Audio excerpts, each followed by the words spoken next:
Shalom. Good morning, everyone. Here I will convey the words of God.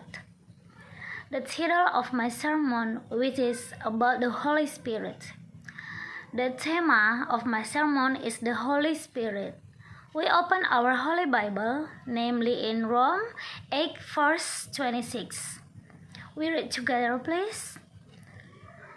And in the same way, the Spirit is a help to our feeble hearts, for we are not able to make prayer to God in the right way, but the Spirit puts our desire into words which are not in our power to say. The Holy Spirit is the third person of God, namely the Father and Son and the Holy Spirit. This is digital era. Many people do debate about the Holy Spirit. Many also make opinions in accordance with their own wishes and try to deny it how extraordinary the power of the Holy Spirit. How the Holy Spirit works, His strength, His action have been written in the Holy Bible. What makes me sometimes surprised, the many people claim to be Christians, but they do not believe in the work and power of the Holy Spirit, even though the three individuals cannot be separated. Our God three in one. Literally, the Holy Spirit that allows us so that we can pray, to rejoice, forgive, not easily angry, and many more. In the following, I will explain the use for the Holy Spirit in our lives. 1. We can read in Bible, Rome 8 verse 26. I can help us how to really pray because there is something we are limited, but the Holy Spirit is not limited to. Rome 8 verse 2. Of the Spirit that give us to life. Actually, in this life, there are two that we must take care of. Yes, it is flesh and spirit. The way to care of meat is eating, drinking, resting, dressing the best. And now, to care for our spirits must be by praying, praising, worship to God, reading the Holy Bible, and doing God's Word.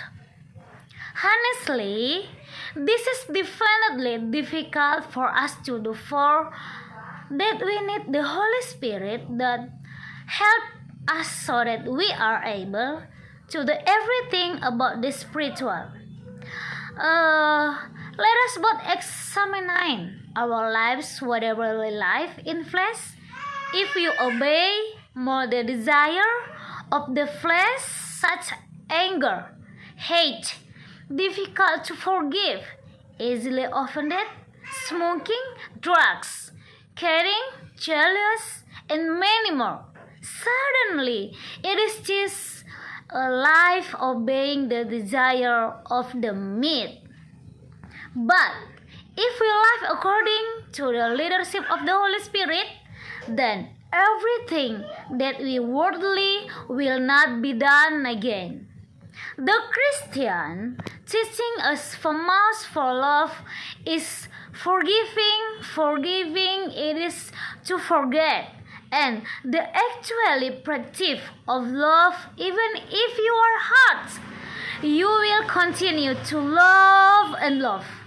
There is no reason for your hate. Conclusion: fighting and trying to continue to live led by the Holy Spirit toward the sincerity of maintaining holiness. Because the Holy Spirit is holy, then He will live in holy and holy place. Then keep it beyond the silver gold. Remember, the work of the Holy Spirit is difficult to understand if you is not experience. Your association determines your quality of your lives depends on who you are friends. For that, let's continue to fight together to profess and preserve God's favor in our lives. Thus, in convey the sermon that my sermon can bless us all. Thank you. God bless you all. See you next time. Bye bye.